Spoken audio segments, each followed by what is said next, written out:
नमस्कार मित्रों। आज हमारे साथ एक नहीं अपितु तीन शिष्य मौजूद हैं। ये प्रमुख शिष्य गौरव को आप लोग तो पहचानते ही होंगे। उसके समीप में सौरभ है और यह दीपक है जो सौरभ का सगा भाई है, सहोदर हैं दोनों। तो आज हम लोग किस विषय पर चर्चा करने के लिए एकत्रित हुए हैं गौरव? जी सर, बिल्कुल। आज का हमारा विषय है मगध साम्राज्य का उदय उत्कर्ष किस प्रकार हुआ, उस विषय पर हम लोग चर्चा करने आपस में बैठे हैं। मगध साम्राज्य का उदय और उत्कर्ष। यस, बहुत खूब। चूंकि हम लोग बिहार के ही निवासी हैं और बिहार में ही मगध साम्राज्य पड़ता था, पहले मगध महाजनपद पड़ता था, इसलिए यह चर्चा और भी रोचक हो जाती है। जी बिल्कुल। 16 महाजनपद जो है उनमें से एक मगध महाजनपद है। मगध महाजनपद था जो कि बहुत उभरा जी, उस बिल्कुल प्राचीन समय में। अच्छा, मगध पर शासन करने वाला जो प्रथम वंश था वो कौन था? जी सर, जैसा कि उसके देखने के दो दृष्टिकोण हैं। पहला दृष्टिकोण अगर आध्यात्मिक दृष्टिकोण से देखें तो मगध साम्राज्य पर शासन करने वाला पहला शासक बृहद्रथ वंश था, जिसके संस्थापक बृहद्रथ थे।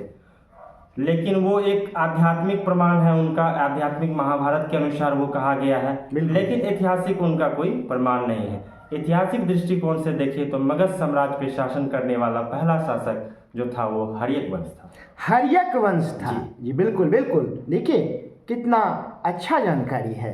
हर्यक वंश का जो संस्थापक था सौरभ कौन था? हर्यक वंश का संस्थापक जी बिम्बिसार जी, बिम्बिसार था। बहुत ही अच्छा। और बिम्बिसार का पुत्र कौन था दीपक? सर कंफ्यूज हो रहे हैं। कोई बात नहीं है, कंफ्यूजन की कोई बात नहीं है, हमारे प्रमुख शिष्य इसका उत्तर देंगे। बिम्बिसार के जो पुत्र थे वो बिम्बिसार ने 3 शादी की थी, जिनसे पहली शादी जो की थी हाँ, बिम्बिसार के बिम्बिसार की 3 पत्नी थी, जो कि पहली पत्नी थी कौशल राज की जो प्रसिद्ध थे शासक, उनकी बहन कौशल्यायन।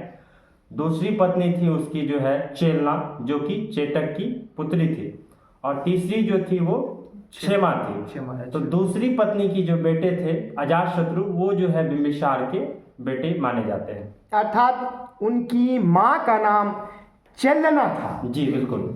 जो कि चेटक की क्या थी? पुत्री थी जी। अब आप लोग क्या यह बता पाएंगे कि क्या भगवान महावीर और बिम्बिसार में कोई संबंध था? जी बिल्कुल। हाँ, सौरभ बताएगा। भगवान महावीर और बिम्बिसार में साला बहनोई का संबंध था। साला और बहनोई का संबंध था। वाह, बहुत खूब बहुत खूब। बहुत अच्छी बात। कौन साला था और कौन बहनोई था? साला था ये महावीर और बहनोई बिम्बिसार। बहनोई बिम्बिसार, क्योंकि ये जो चेलना थी भगवान महावीर की ममेरी बहन थी। भगवान महावीर की ममेरी बहन थी और ममेरी बहन का जो वर हुआ वह बहनोई हुआ।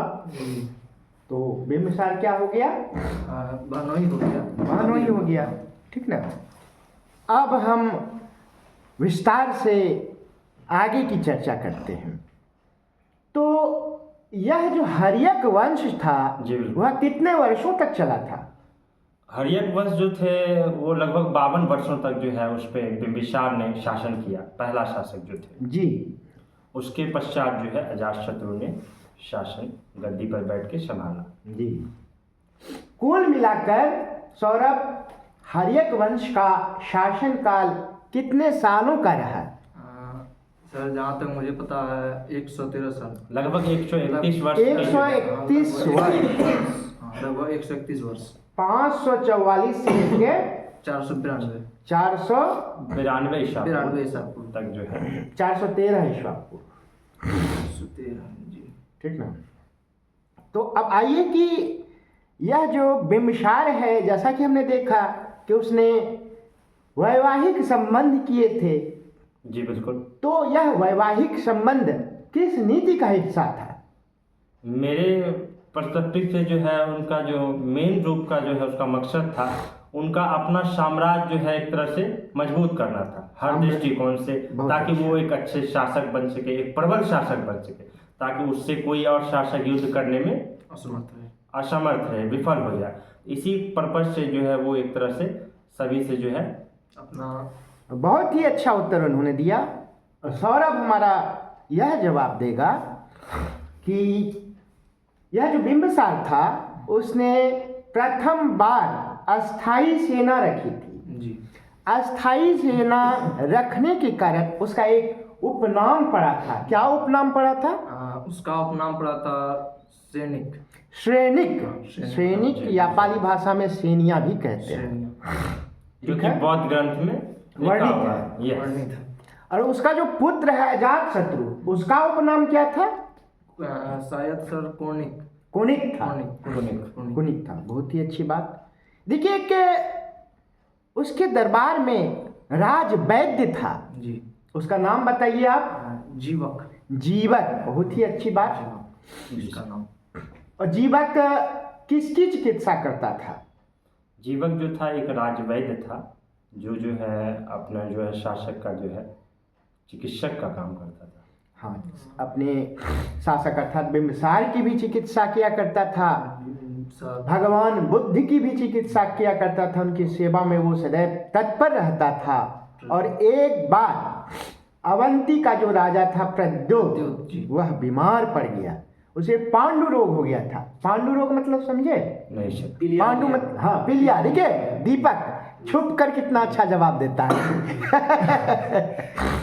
पीलिया रोग हो गया था। तो यह जो बिंबिसार है उसका मित्र हुआ करता था, उसने जीवक को उसे ठीक करने के लिए अवंती भेजा था, और जीवक ने उसकी चिकित्सा की, और वो जो प्रद्योत था वह फिर से भला चंगा हो गया था। जी बिल्कुल। है ना? जी। तो यह तो बिंबिसार की बात हुई। अच्छा, बिंबिसार ने अपनी राजधानी कहाँ स्थापित की थी? बिंबिसार ने अपनी राजधानी राजगिरी, जो कि आज पाटलिपुत्र के नाम से जाना जाता है। बिल्कुल गलत। राजगीर में ही स्थापित की थी। पाटलिपुत्र अलग जगह है। राजगीर को ही गिरिव्रज कहते हैं। ठीक ना? जी। अच्छा देखिए, भगवान बुद्ध जो है वह बिंबिसार के राज दरबार में उस क्षेत्र में अक्सर आया जाया करते थे। बगल में नालंदा भी है, वहाँ भी वे अक्सर प्रवचन दिया करते थे। ठीक ना? तो बिंबिसार ने भगवान बुद्ध को एक जगह दान दी थी, भूमि दान दी थी, जिसमें वे प्रवचन किया करते थे। उसका नाम आप लोग बताएं। वेणुवन। वेणुवन। कहीं कहीं बेलुवन भी लिखा रहता है, बेलुवन या वेणुवन।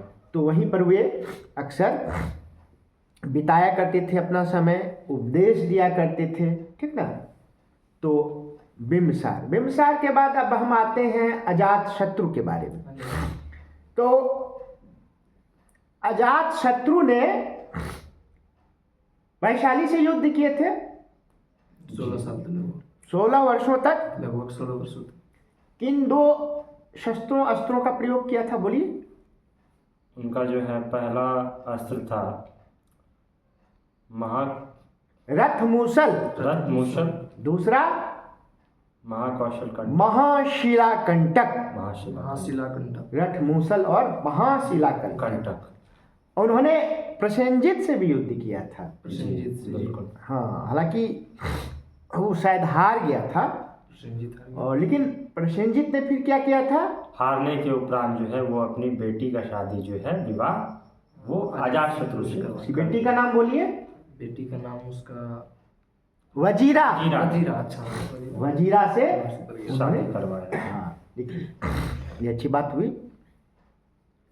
जिसके बाद उसका जो है साम्राज्य और विस्तार हो गया। विस्तृत आकाशी दहेज में दिया, काशी जो है दान में दिया।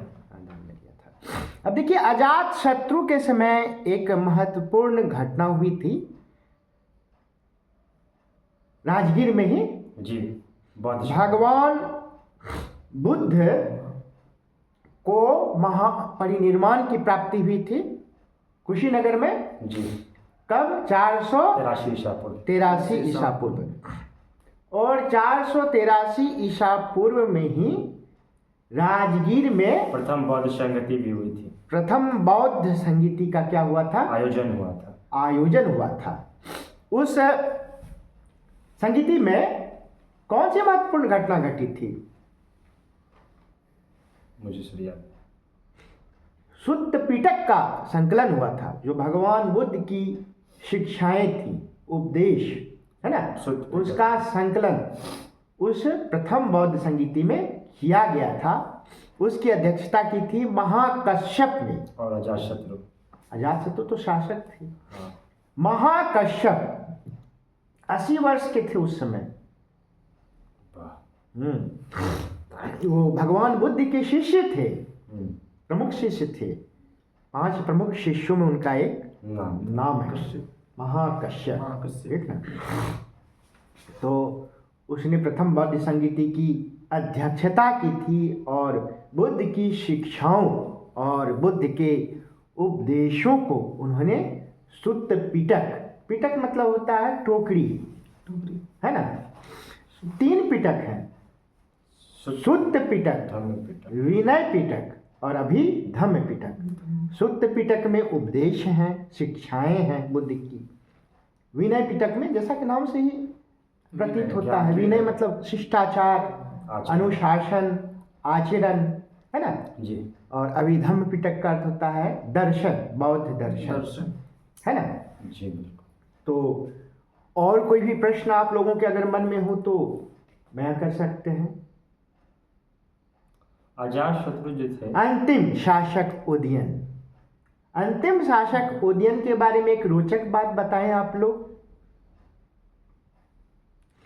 अंतिम शासक ने प्रथम बार अपनी राजधानी को राजगीर से पाटलिपुत्र में स्थापित किया था। स्थापित किया, हस्तांतरित किया, जो भी जो कुसुमपुर के नाम से जाना जाता है। यह गंगा और सोन नदी के संगम पर बसा हुआ था, है कि नहीं? और वह शायद जैन धर्म का अनुयायी था जी, है ना? और उदयन के बाद भी और 3 शासक हुए। उदयन के बाद है। हाँ, सौरभ बताएगा। उदयन के बाद हर्यक वंश में और 3 शासक हुए। उदयन के बाद अनिरुद्ध, मुंड मुंड और अंतिम शासक नागदाशक। अनिरुद्ध, मुंड और नागदाशक। अंतिम शासक नागदाशक था। प्रथम शासक बिंबिसार था। ये दोनों याद रखना है ना? अब आइए, अब हम रोचक बात रटवाते हैं, सिखाते हैं। मगध पर जो शासन करने वाले राजवंश थे उसका क्रम क्या है? बोलिए आप। उसका क्रम मतलब याद रखने का एक ट्रिक है जी। उसको इस तरह से कह सकते हैं, जैसे कि हसीना मौसुका। हसीना माशुका। हसीना मौसुका। ये हमारा जो गौरव है वह मुस्कुरा रहा है उधर। उनका जो क्रम है, जिस प्रकार वंश है, पहला जो है हर्यक वंश है, उसके पश्चात जो आया शिशुनाग वंश, फिर आया नंद वंश, बिल्कुल, फिर आया मौर्य वंश, फिर आया शुंग वंश, फिर कर्ण वंश, फिर आया गुप्त वंश। जो इनका क्रम है इस प्रकार है।